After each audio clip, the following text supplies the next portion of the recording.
Hi, everyone. Welcome to another live chat segment. This time around, I have my dear friend Josh share his story. I really look forward to sharing his story with you guys all. It's going to be really, really awesome, really, really amazing. So here we go. Let me go ahead and include him here. So thank you everyone for joining us today. It's going to be a really awesome interview today. So I look forward to sharing Josh's story. So thank you everyone for all your love and support throughout these chats that we've had so far. I really, really appreciate them. So bear with me while I connect with Josh here. Thank you everyone for connecting. All right, this going. Josh! What's going on, Jenny? Hey, how are you? I'm good. I'm good. How are you? Doing well, doing well. Can't complain. Dude, thank you so much for jumping on board with this whole project here and today sharing your story with us. I really, really appreciate it, man. Yeah, no, of course. I love watching what you've been doing and just happy to be here. Thank you. Yeah. So let's kind of dive into it if that's cool with you. So first off, well, Josh is my friend from high school, but he's an amazing artist. And so we'll just kind of dive into just a little bit of like the nitty gritty and then more into kind of your story. So Josh, why don't you share with us kind of where you're from, where your parents are from, and kind of that. For sure. Well, first of all, thank you. I always feel like uh, you're very, very kind and Aw, thank you. for sure, for sure. I'm like I said, I don't know if you already said this earlier, but I'd like to think of myself as just another Mexican with an internet connection. Like because I like to do a lot of different things, but Hmm. at the end of the day, I think anybody can as well. I'm Hmm. from Mexico City, so Ciudad de México. nací en México, pero llegué a Chula Vista a Hmm. los 6 años. So I got here when I was really little, Mm. and my parents they picked up everything that they knew, their country, their family, their jobs, and they came to the U.S. Really just for the chance of a better future. Mainly, I think for my sister and I. I feel like a lot of immigrant parents they like risk in Hmm. some cases everything Yeah, for their kids, for their future, for the next generation. And so I'm yeah. super thankful for that. I'm always going to be grateful for everything that they've given me. Awesome. Yeah. And so, in regards to education, and we'll dive into a little bit more of that later on, but can you just explain to us kind of where you went to school for undergrad and what that was like, or maybe just kind of your degrees and that, and then we'll dive into it a little bit later. Yeah, for sure. So I went to a community college right here where I live in Chula Vista. It's called Southwestern College. Woot I woot. feel um I feel like you said you went there as well. Yeah, I went Yeah. there. I'm not sure if we ever saw each other. I feel like it was just so long ago now. Don't make it But so sound too old, Josh. I know, Jenny, man. I'm turning 30 this year. I We know. yeah. Um, but I went there for a few years, and then I graduated. I got my bachelor's from SDSU, San Diego State University. And right now, I don't know if I'll pursue a master's or do anything further in education, Hmm. but I haven't ruled, something completely out. Yeah, awesome. Cool. So let's kind of talk about first kind of your story and how um, being a Latino was like for you in Southern Cal. So, how was that for you growing up as a Latino in Chula Vista? Um, Even though it's kind of like a border town, and I'm from there as well, I'm pretty sure like both of our stories were somewhat similar or somewhat different. So, how was that for you? I loved it, to be honest. Yeah. San Diego. is pretty diverse, or at Mhm. least it has a lot of diverse pockets, I guess. Yeah. And Chula Vista's, I think, one of them. I'm very lucky to have grown up with a lot of people that spoke Spanish or that were, familiar with Mexican culture or just Central American culture, Latin culture. And so I never felt truly out of place. There was definitely times where I felt like ni de aquí, ni de allá, right? Like I'm kind of like stuck in Hmm. the middle. Yeah. But it was super nice growing up in the South Bay in San Diego, Hmm. going to schools where like I said, a lot of my friends either spoke Spanish or their parents spoke Spanish, and there was a lot of common interests. So yeah. Hmm. Yeah, I felt the same too. I felt like in a way we had Tijuana, like maybe 15, 10 minutes away from our home. And that was Mexico. And that was kind of like our Mexican identity that we can kind of explore and, be proud of. But then Chula Vista also allowed us to embrace that as well. So in a way, that was awesome to be able to kind of play both of our identities in that one given place and be okay with it. Yeah, well, for for us, not as much because our visa expired. We got here when we were little and our Mm, visa expired. And plus we didn't really have family in Tijuana. So we didn't really cross back and forth to begin with. So as much as like I think Tijuana is a badass place, I don't identify as like having grown up there or just mm, knowing a lot about it. And now that I am able to cross back and forth, I really want to go and just like find out more about what's down there, because it's so close, right? You get in your car 10 minutes and you're down there. yeah. But for us, it was a little bit different because it felt like it was so close, yet like just not unattainable, but just like a completely different world for us. For Hmm. sure, for sure. Yeah, and what would you say was kind of that factor of like our Mexican culture that you absolutely are just proud of, would you say? What is like something in the Mexican culture that I'm super proud of? Yeah. Oh man, that's good. That's a really good question. I mean, there's like the obvious answer, which is like food and like what do you call it? Like just the art that comes from Mexican culture. I Mm, feel like that might be it. Just like how deep the heritage and the roots are. Um, I love seeing how Mexican artwork shows through, whether it's like all the way to like the Mexican national soccer team. hmm. Like it's on their jerseys and it's on like pottery and it's on like just so many things that you can think of. You can see the artwork living through it. So Hmm. I love that. Yeah, that's awesome. And who would you say kind of motivates you in life and also kind of in your artwork? Because you're an amazing artist. So I'm curious to know like who are those motivating factors? Yeah.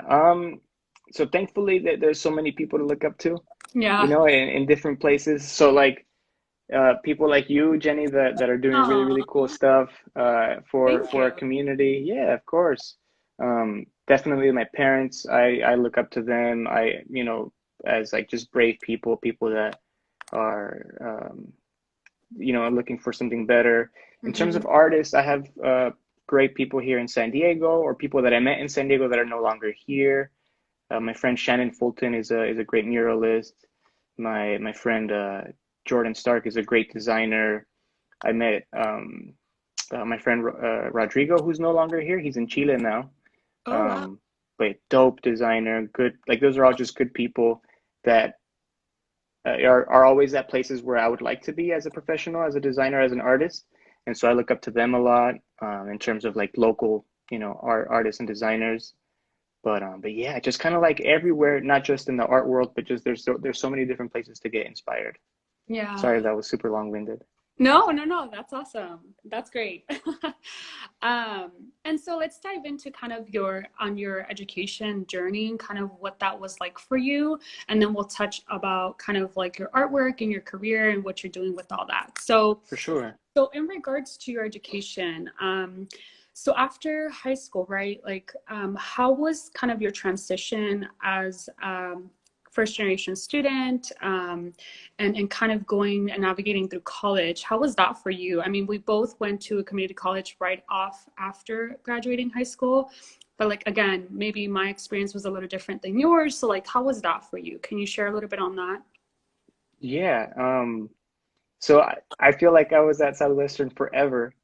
because a lot of people, they might go straight to a 4-year university, or they might do 2 years and bounce from community college because they have the credits that they need to.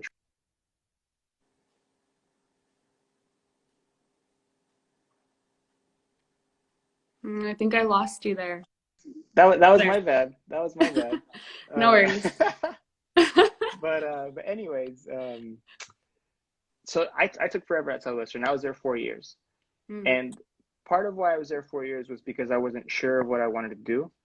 mm, But I think a big reason why I was there 4 years was because as an undocumented student, uh, it was super hard for me to afford a 4-year university. So mm, at Southwestern, I was paying out of pocket, um, which is not super expensive, but paying full price or for full tuition for a community college is still pretty expensive. mm-hmm. So I was, working to pay for my own classes and stuff, and my own books. And then I got DACA. I got DACA in 2012, Mm, and it changed my life, Jenny. Like, if it wasn't for yeah. DACA, I don't know what would have happened. So as soon as I got DACA, I applied for SDSU, and Mm, then when I got accepted into SDSU, I was like, peace out, Southwestern. Thank you for everything you've given me, but I gotta try the next thing. mm-hmm. And so I was able to go to SDSU. And then there, while I was there, same thing. I was kind of like figuring out what I wanted to do. I majored in business, but I spent all my time in the art department because I enjoyed that a lot more. So it was a really, really cool experience for me. And would you say that when you were in Southwestern College compared to San Diego State when you transferred, would you say that both institutions kind of were giving you kind of the support and the resources that you needed, or was it kind of a rough patch as far as like they kind of didn't know at times like what to do or how to guide you through the process?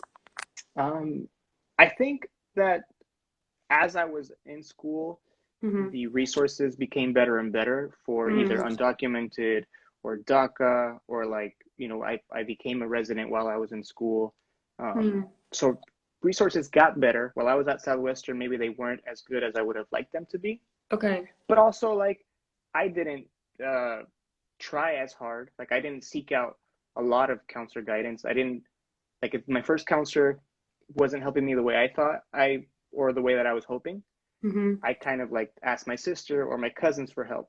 I could have been more proactive. I could have been like, you know what, I'm going to try a different counselor and a different counselor. So I didn't do that as much at Southwestern. At SDSU, I felt like there was a lot of resources for me, Mm. um, major specific. So when I was in the business department, there was so many great people, so many great advisors that helped me a lot. Gotcha. That's good to hear because as a higher ed professional myself, I want to make sure and I want to know that, students were able to get that kind of guidance and support. And so it's good to hear that even when you were going through that undergrad experience at SDSU, that they were kind of able to help you through your process, because it's so hard. And even though I was not in your shoes, right? Going through being undocumented and then DACA and then finally getting your residency, even for us that still have legal status throughout, it's still rough, it's still hard to navigate those spaces. So like, I applaud you, dude. Thank you. And you know what? I do want to say, okay, I'm gonna sound like I'm giving excuse or making excuses for myself, but uh, and I think my sister had a very similar experience. Was Hmm. in high school we had the same counselor, uh, because you would get grouped based on like your last name. So if you were like Yeah. from letter A to letter M or whatever, you had Hmm. this one counselor, so on and so forth.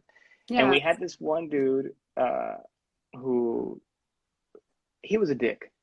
I'm sorry, he was a dick. I was gonna try and like understand him or whatever. Nah, he was a dick.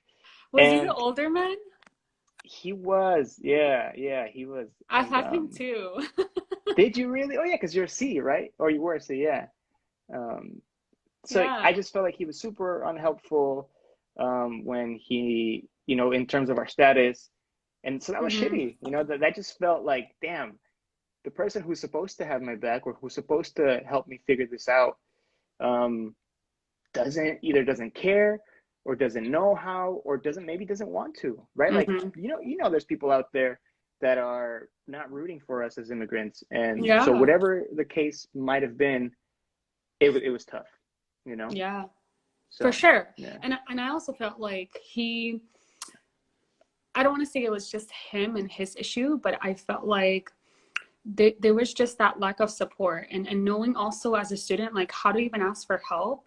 And then having a counselor like himself who is supposed to give you that support and that guidance, but doesn't because you're Hmm. not the top tier student. You're not the 4.0. You're not the one that's, you know what I mean? So in a sense, like it's very hard to kind of even bother to ask for help when they're the ones that actually are supposed to be reaching out and they're not reaching out, you know, like Hmm.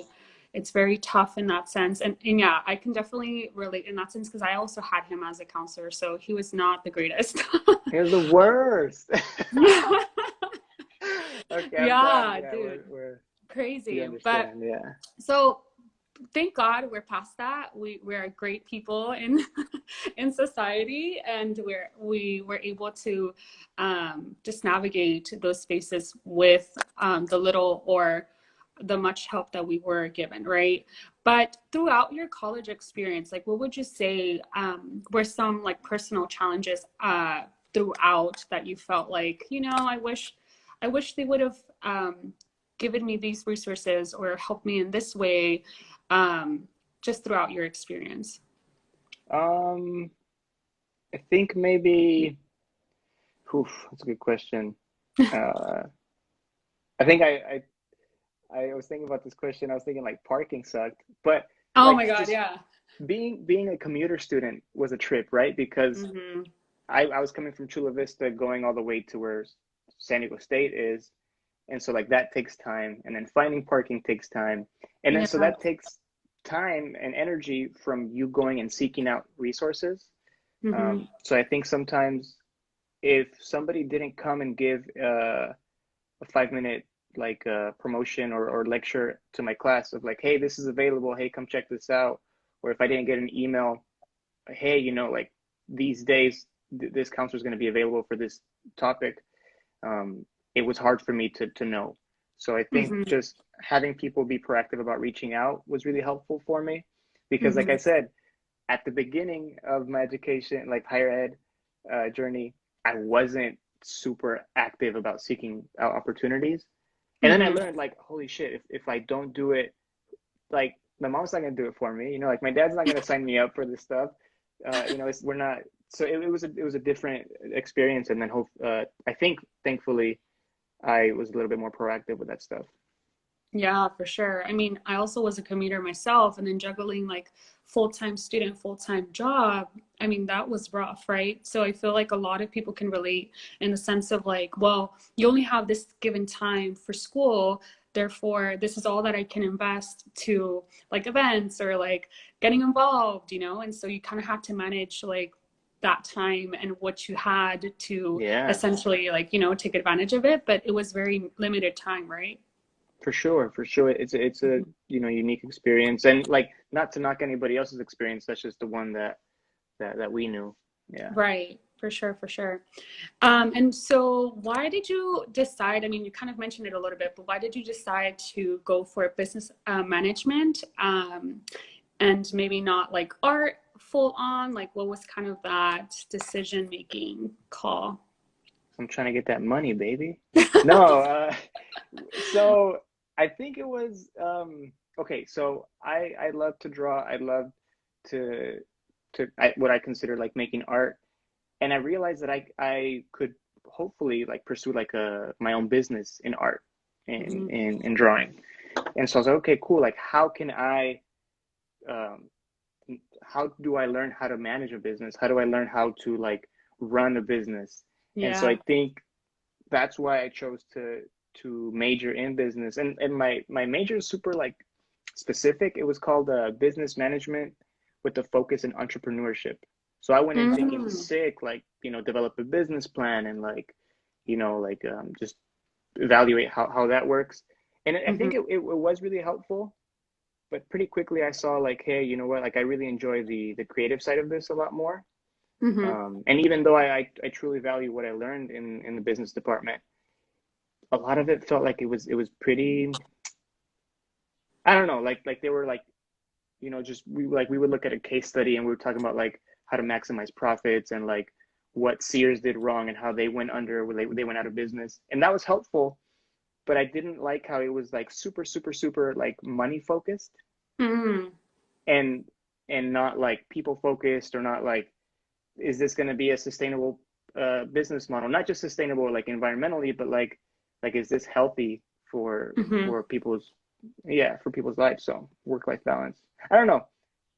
Not to say that there wasn't classes that taught that, but it just kind of felt that way for me. Mm.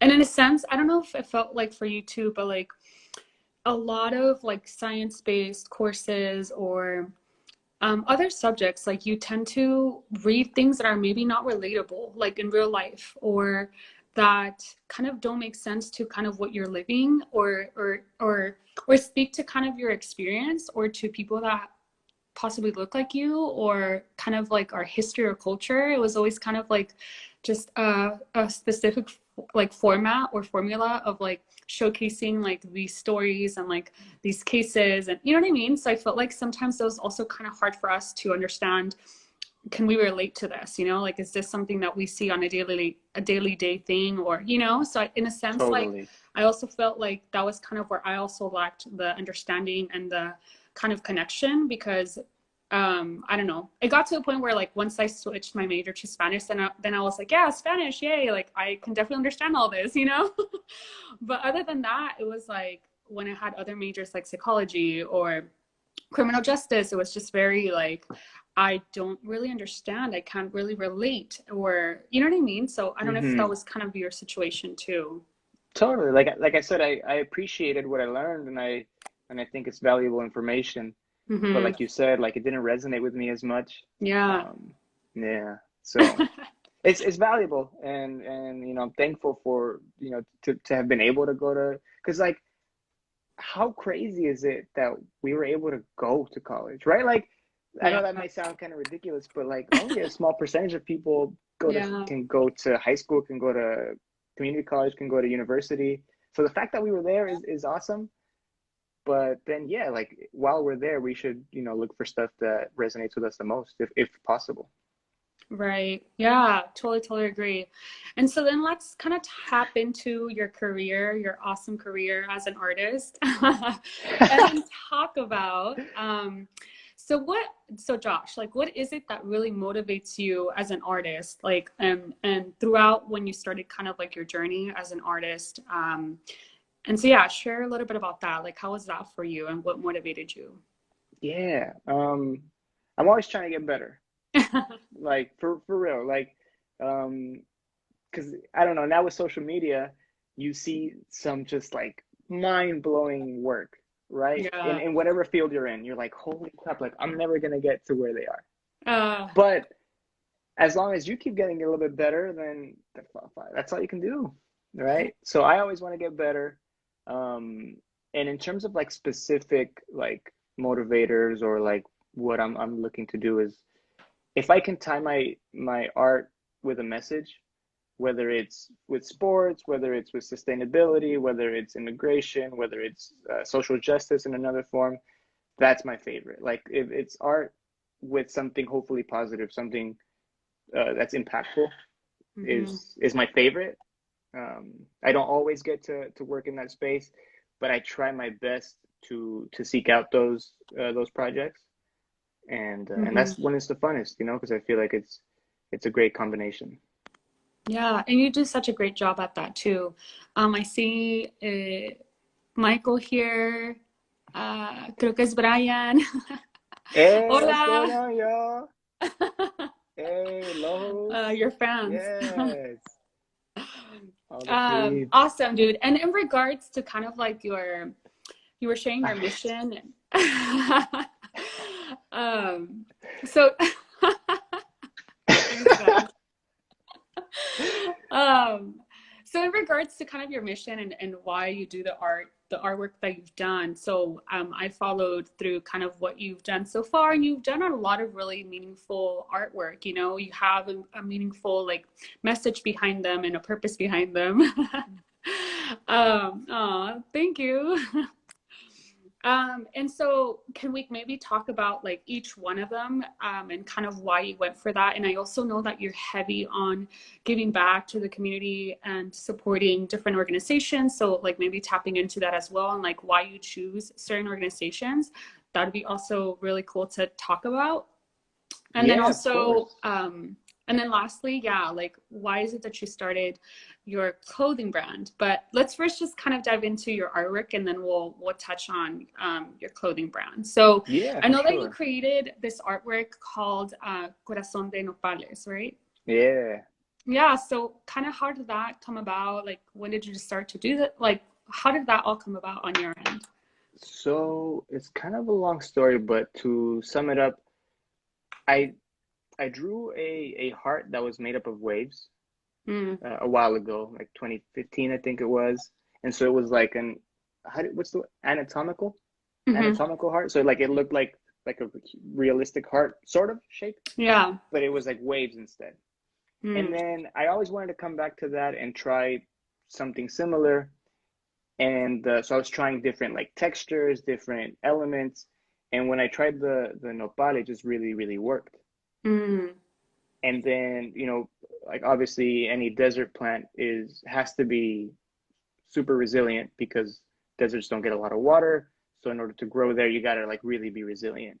And so I thought this would be a good thing to tie into this when we ended up raising money for border angels for like the what was it the shelters that border angels mm-hmm. was running in Tijuana. Mm-hmm. I thought it'd be really cool because migrants have to be resilient beyond what anybody of us goes through. So I thought it'd be really cool to dedicate that to them, and so we were able to raise money for them for the shelters there. Uh, and I say we because like I draw it, but like if people don't buy it, like I'm not gonna be able to donate. So it's Mm-hmm. it's it's all the people's help. So that was kind of how that came about. So the heart is emotion, the cactus is resilience, and so it was to benefit the migrant shelters. Dude, that's awesome. Props. Like that's what I mean. You do so much awesome things and you tap into so many other avenues to see like how I can give back, you know? And I think that speaks a lot on kind of like your passion and also the just the urge to like, just kind of give back to the community, you know, if you're able to, which is awesome. I think that's really, really cool. Thank you. And do you, before we go on, do you have them around so people can also kind of see the awesomeness that you create? I think so. Let me Yeah, yeah, see. yeah. I have one guy here. So this one's like the San Diego one, Yeah, El Corazón de San Diego, right? the Corazon San Diego. And Nice. so this guy is pretty cool because it's like hand printed. So Mm-hmm. it cut the board. It's like a rubber, like a linoleum board. You have to Mm-hmm. carve it, and then you put the ink on the board, and then you put the Mm. paper on it, and that's how it gets the impression. So I got that one here. Y Nice. creo que tengo uno. If you give me 1 second. Sorry, I should have had Hey. these ready. No, you're fine. I think You because I have my guys stuff need to check out here. his website. Hey, plug me, Jenny, plug me. A ver. Oh, no. Tengo igual el de San Diego en color. Wow, So this is that's like a so digital nice. print. Thank you. And then I know I have the desert one, pero igual y se me acabaron. No worries. Do you happen to So I have the mean, portraits that you made? I don't, Okay. No, no worries. No worries. I don't have any of those printed out, but those are fun. Yeah. We for a while I was dedicating the pet portraits. ¿Cómo se llaman los? Like the proceeds of the pet portrait. I think it was 75% of the proceeds went for March for Black Women San Diego. Mm, Um, yeah, so it wasn't like directly related, hmm. but again, I wanted to hopefully have a like something beyond just people liking their pets drawn. So it was able to tie it to that, and people were down. People really wanted to support. So Yeah. yeah, My brother actually bought one, I think, from you, right? nice. My brother or Okay, his I girlfriend. can't remember. Uh, A Frenchie. You did a Frenchie. Oh, maybe. Yeah. Yeah. And then Yeah. they have it on the 1904. Yeah. Uh-huh. That's my brother. Uh-huh. Oh no, That's I know, but awesome. I forgot. But then I remembered that they put it on there. Yeah. Yeah, dude. Moy, You're shout out to you're Moy. Yeah. Yeah, and let's now talk about your brand. So your clothing brand, dude. So in high school, Josh was like hitting all kinds of different, or it was high school or after college that you started it. So, like the first like hand painted ones were in high school, but then Okay. the screen printed ones, and then that came like mass produced, or like Hmm. just more in bulk, not mass, just more, Hmm. was after high school. Oh, okay. Hmm. Okay, gotcha. So how did that kind of come about? The clean, Uh, right? It was clean. yeah. Yeah. So clean is part of like the slang that some of my friends and I use. So Mm. clean is like positive, right? Something good happens to you. Oh, that's clean. Like, okay, bueno. Um, Ah, and okay. so clean we had been using for a minute, for a while. So Hmm. Michael knows clean. And so I forget how exactly we wanted to put it on a shirt, but it was with like a group of friends, and actually Michael helped me out. So thank you, Michael, because he put me in touch with a screen printer. Uh, Mm. Great dude, Curly. I don't know if you know him, Curly, but yeah. yeah. Yeah. So he printed the first roses hoodies, and Mm. he printed here. Let me see. Igual y tengo una, Jenny. Ah, sí, mira. This was like part of the first batch. So Yeah, dude, my brother has it. this guy right here. Yeah. That's super cool. Nice. And so that was, so clean was like just the arroz. Clean was the like a positive message, and then the brand was just like focused on like artwork that I like to do. Mm. Um, yeah. So And it then was I a know lot of you fun. created, oh, go ahead. No, you too. I remember at one point you had a Buddha, right? Like a Hmm. Buddha, like cool thing going. Yeah. The Buddha. I remember one time I got so much hate for it. Oh, really? Yeah, I think it was on Tumblr. Somebody said Mm. like that I was appropriating religion and cultures, and maybe they were right, like because I didn't think too much about it. Like I was just trying to put like a positive image out there, Hmm. but maybe they were right. But it was just like a really like happy Buddha, and it was just like again like I was just trying to make stuff that was cool. I was like positive and that looked pretty cool, interesting. Hmm. Yeah, yeah. Gotcha. Hmm. Nice. And so in regards to kind of like your short-term, long-term goals, like what are those looking like for you Yeah. with your art and all that? So short term, I want to, I guess, like it can be as I want to paint another mural Mm. because I've been starting to paint murals, which is really fun. Yeah, I've noticed. I want to collaborate with another local organization and Mm. for another cause. So the artwork would kind of be based on whatever the cause is. Um, and then long term is I don't know. I want to be.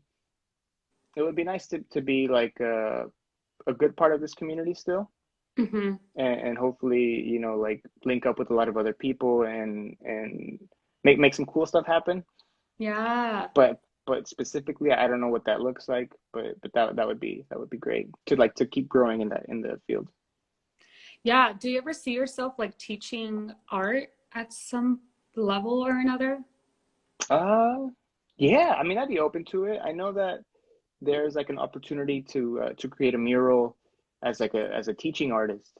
Mm. I saw that recently on Instagram, so I'm gonna apply to that just because I think it'd be really cool. Yeah. But man, I spent one summer teaching kids. I was teaching English, and Mm. phew, it was exhausting, Jenny. That was Uh, in Europe, right? Where in Europe?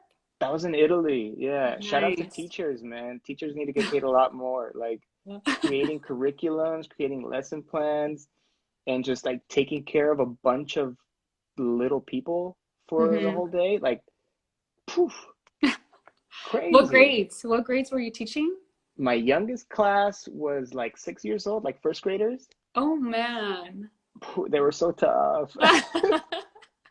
And then the I remember like my two most engaged classes were sixth graders and seventh graders.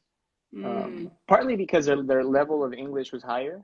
okay. And so, because the program was like complete immersion, so we were supposed to only speak English the whole time. Mm, And so, when you're speaking a foreign language to a 6 year old, everything's just going over their heads. I mean, I didn't want to be there, yeah. but like the sixth and seventh graders, they might be more into like American movies or just like Mm, American culture or English in general. They might want to learn more about it. And so, and like they're kind of like their creativity is at a different level. So yeah. not more or better or whatever. It's just different. And so like that was just really, really fun. So yeah. Yeah. Michael's inviting you to his class. You should go teach for them. Oh my gosh, what do you want me to do, Micah? Let me know. Oh man. That's exciting though. And for that program, did you do that while you were at SDSU or was that after graduation? That was while at SDSU. That was just for the summer. It Mm. was like 8 weeks. Yeah. Oh, awesome. And was that through Hmm. your business like program or was that a separate like study abroad opportunity? Nah, that was actually unrelated to the school at all. So Oh, okay. yeah, because the so let me see. It was spring of 2014. Mm-hmm.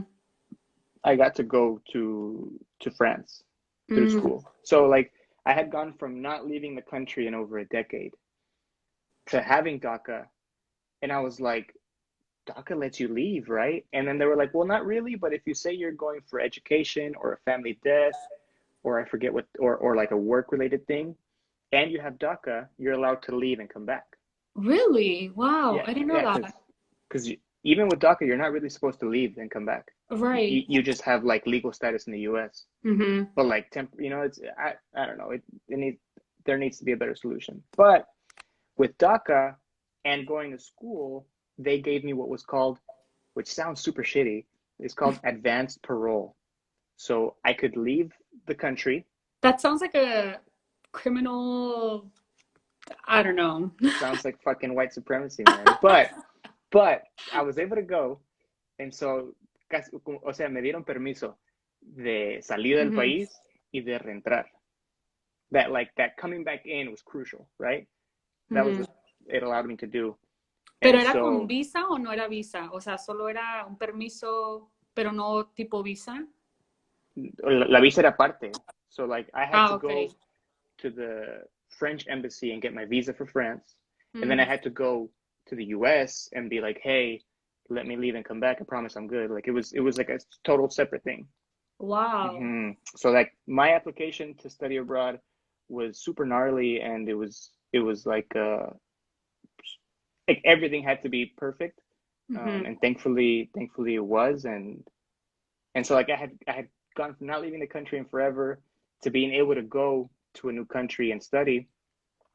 And then so I was like, damn, this that was amazing. So I came back home, and then I was like, man, I want to go do that again, but I couldn't do it through school again because they couldn't like keep sending you abroad. Um, or I mean, they could maybe, but I couldn't find a way to afford it. So my Yeah. buddy Enrique showed me how to go to Europe and get paid. Like I was getting paid every week, so it was nice. Nice. And Hmm. so, and just one last question about that program. Did financial aid didn't cover that at all for study abroad, or did they? For my case, they did. It was called SDSU exchange. Ah, Um, okay, okay. so you would pay SDSU tuition, Mm. right? So Wow. instead of like paying that foreign university, you were paying SDSU. Holy moly. And that's a lot more, right? I'm assuming.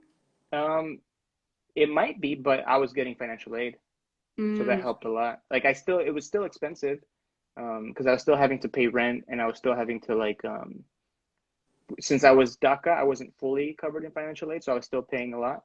Okay. But I mean, it would have been much harder if that wasn't the case. Hmm. Gotcha.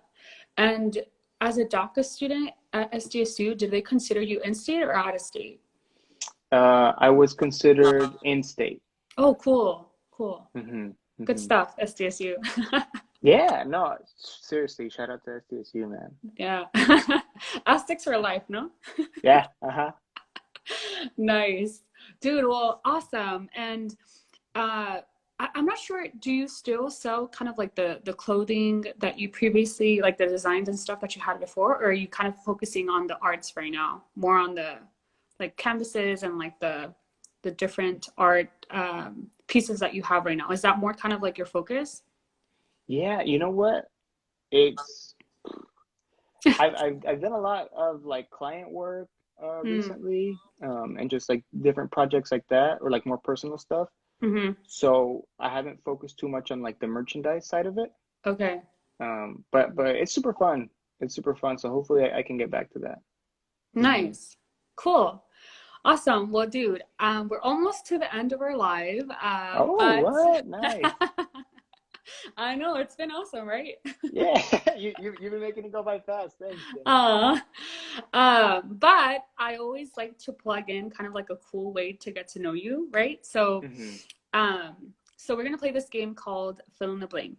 Okay. It is just like just the name, right? So I'll uh, I'll say some phrases here, and then you just kind of fill in the blank with whatever you prefer. Sound Okay. good? Sale. Listo? Listo. Okay. So first one is your favorite food is? And arroz con mole. Un pollo con mole y arroz. Ah, okay. Why that? Um, I love mole, like mole rojo. Yeah. Um, it's just there's something about that like rich texture to it. I don't know how to make it, but it's so bomb. Yeah. And it's just chicken. Chicken's always good. So if we put it with the mole, it just feels like home. I don't know. Mm, okay. Nice. So that's kind of your go-to. Um, I would love it if it was. Yeah, I gotta learn how to make that mole myself. Nice, nice, nice. Awesome. And so let's see. This might be a tough one, but who would you say is your favorite soccer team? That's an easy one, Jenny. Really? Whatever team I'm on, come on now. No, so I suck, man. I've never been a diehard fan of any team, and I feel like my Not even friends, America? not even America. So my I mean, tios they are kind of suck, actually but whatever. No, my I'm my kidding. tios are Chivas fans. I'm a Chivas fan too. There you go. See, I don't know why the Chivas fans, but is your family from Jalisco or Yeah, Guadalajara? yeah. That makes more sense. We're all from the F. Like I don't know what they're doing. Oh, they're going Uh, against, wow, yeah, so the maybe I should choose rivals. like underdogs like Cruz Azul or Pumas. Yeah. I played for Pumas in Chula Vista, so maybe I could say them. Yeah. Dude, that's what Michael put here. That's how Michael and I met. Yeah. Aw, that's awesome. Yeah. Uh, cool. So that's good to know. And would you, I guess this is more kind of like just I'm curious to know, like, do you prefer Barcelona or do you prefer Real Madrid? I know it's kind of like a tough one, but who would you go Yeah. for if they were Oof. playing? If they were playing, uh, maybe Barcelona? Barcelona, nice. I think that would be Dang. my pick too. Yeah, they're tough. I mean, they go through stages where they both play so nice. Hmm. So it sucks to see when it's like 5-0 because again, since I'm not a huge fan of either, Yeah. 5-0 just seems like boring to me. If Ah, I okay. was a fan, I would love 5-0 for whichever team I was rooting for. But I Hmm. like it when it's like 3-2 or 2-1. It's like close and like tense the whole way. Hmm. Hmm. Hmm. Yeah. Gotcha. And I know you're a hardcore like soccer player. So do you prefer indoor or do you prefer like playing outdoor? Ooh, good question. Well, I'm sure Michael and Brian would say that I'm not hardcore. But I'd say indoor. It's quicker. Mm, It's like kind of like a little bit more intense and it's shorter. It's over quicker. So I like that. okay, good to know. Hmm. Okay, and what would be Josh's favorite genre of music? My favorite genre of music, R&B, R&B. for Okay. sure, for sure. Interesting. Like, um, I feel like a big name that comes to mind would be like Usher or somebody. So maybe not Usher, but I don't know. I just like that, like, like slower, um, I don't know, tempo to it. It's cool. Yeah, yeah, for Hmm. sure, for sure. Dude, they're saying that you're a beast out in the field. Brian, Michael. Dang. Hey, you know what? That means a lot because those guys are ballers. Those guys, they know what to do. That's good stuff. Let's see. So, what was your favorite high school experience? Favorite high school experience? Being on It prom was court? Hey, free ticket. Free ticket. Let me Same, same. see. Um, I remember because I was in prom court, then I was like, all right, I can get a yearbook now because I was like, yearbook or prom, like it's both expensive. And then I was like, okay, I can get a yearbook. Who were But the cool kids, Josh? I don't know. I don't know. Maybe you were, Jenny. No, no, no. Yeah, it was fun. Thankfully, man, I had a good time. Soccer. Mm, Soccer and art class. Art class was great because I hadn't been in a class in a while since like maybe elementary school. okay. So getting back into an art class for like every day I could dedicate an hour or whatever to it, that was awesome. And Mm, then I remember like sophomore year, junior year, senior year, I would look forward to November when soccer started. I was like, nice. I'm just ready to get to practice, like with all my friends and to go to games. Yeah, Who was the school that was our rival?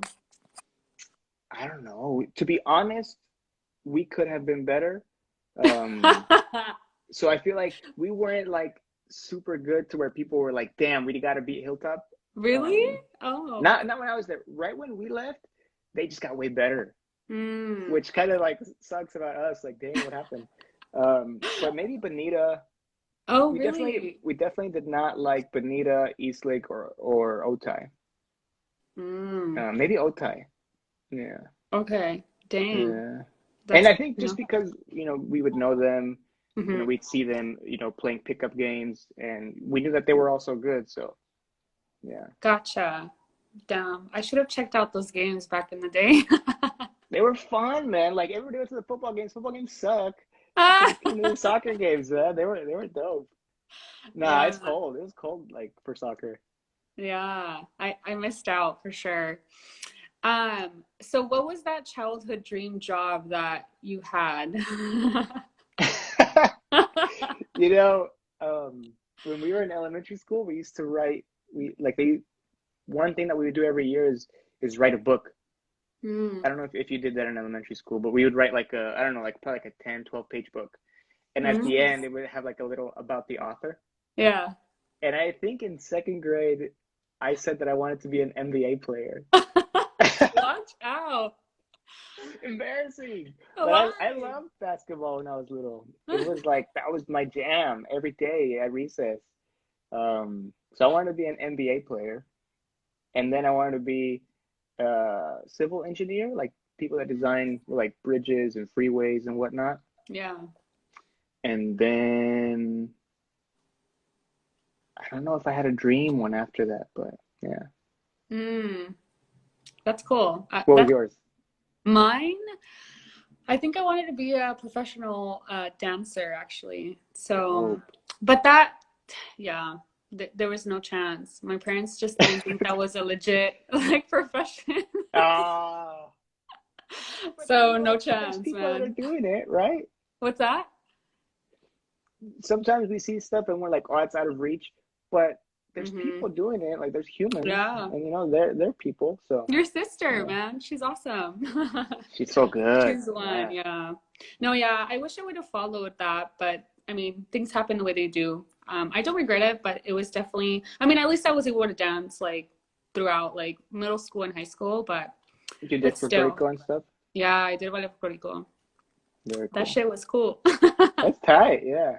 Yeah, yeah, yeah. Okay, what about your favorite travel destination? What would that be for you? I really want to go to Oaxaca. Mm, I've never been. I don't. okay. I've never been many places, and so Oaxaca would be top. I heard they got Hmm. amazing food, amazing beaches, uh, and I feel like just it would be such a cool, humbling experience. So I want to go there. Hmm. And do some art, imagine, like out there. I mean, Hell yeah. I don't know if you want to be working out there, but dude, they have really nice architecture, and Mexico is like amazing with all that stuff. So it'd be nice. Imagine like, I don't Even know, just to get drawing and inspired. yeah, yeah, yeah, yeah, for sure. And one last question. So, which would be kind of like your favorite artist that you like, Latinos, Latinas that you're like, damn, they inspire me. Ooh, let me see. Favorite artist. Um, okay, so I was like, what did I say? There was a couple that I wrote down. There's this guy, his name is Ricardo Hmm. Gonzalez, I think it is, Hmm. and he goes by It's a Living on Instagram. It's a Okay. Living. And he's from I think Durango, and now he's in New York. He's a muralist, graffiti artist. Man, he's so good. His stuff is like pretty simple. Hmm. It still takes a lot of technique and a lot of skill, but his stuff is pretty straightforward. Hmm. And he just travels all the time, and he gets to skateboard all the time, and he gets to collaborate with cool brands. That's amazing. So I like him a lot. And there's another Reach out guy to him. I have. I You have. have. I'm trying to connect. Oh man, I'm always trying to connect. Uh, Good stuff. um, and then there's this other guy's named Sam Rodriguez. He goes Hmm. by at Sam Rodriguez Art. Um, so he is, I think, from San Jose. I'm not sure if he's in LA now or what, Hmm. but man, his stuff is a lot more technical, like portraits, and like a modern style of portraiture. He kills it. He kills it. He's so good, digital artist. Mm. So I look up to them a lot. And Sam Rodriguez, I feel like might be Chicano, and It's a Living is from Durango, but lives in the U.S. So he's an immigrant. Nice. That's super cool. I'm definitely gonna check them out for sure. Well, Josh, thank you so so much for sharing your story, man. You're awesome. You're always doing so so much and giving back so much to the community. I know your process and your story wasn't always as easy, right? But you're doing a lot of really amazing things. So I really applaud you for just taking the time to dive into all that you love, which is art, and so honestly, like you're an inspiration. So keep doing what you're doing. Like you're doing great things. Stop it, Jenny. Thank you so much. I appreciate that. Igual, te lo mereces. ¿Cómo? Igual te lo mereces. Like you've been Ah, doing such a great gracias. job, and you deserve a lot of credit. Thank you, thank you. It's only the little things that we could do, right, for our community, and to just kind of voice and share stories, that matter and that people need to know about. That awesome people like you are doing in their life, and so what would be kind of, just to close off, what would be kind of that advice that you would give to our Latinx community, and also to any folks who would love to tap into the art world? Like, what would be kind of those advice that you would give to those people? Hey, they can't kick us all out. No, Damn right. I right. It's too many of us. I okay. So advice that I would give is always bet on yourself, which Hmm. is another quote from this guy that I look up to, Shea Serrano. Is just somebody's gonna get to do cool stuff, Hmm. and why not have it be you? Like you're gonna mess up a bunch of times, you're gonna fail, but you should always bet on yourself, believe in yourself. Hmm. And I feel like I've been super blessed, super grateful with opportunities because of people that I know, because of connections that I've made. And so, reaching out to people, staying in touch with people has Yeah, been huge, huge for me. So just, connect with people if you can, if that's what you like, because not everybody likes to do that, but bet on yourself. for sure. Props. That's good stuff. uh, Well, thank you, Josh. You're amazing. Keep doing what you're doing. Everyone, check them out. Also, if you can just share with everyone your website so they can check out your stuff if they're interested in buying your artwork, if they're trying to connect, where can they reach out to you? Yeah. So my Instagram and Twitter are what I'm on the most, probably too much, but at this isn't Josue is where you can see my stuff on social. And then my website is just my first and last name, josuevaltezar.com is where I have like more of my design work. Mm-hmm. But yeah, I mean, I'm pretty active on social media, so Yay! hit me Awesome. up. Yeah. Awesome. Well, thank you guys all for connecting today, for listening in, all of our people that have been supporting us. Thank you, Josh, again for your time.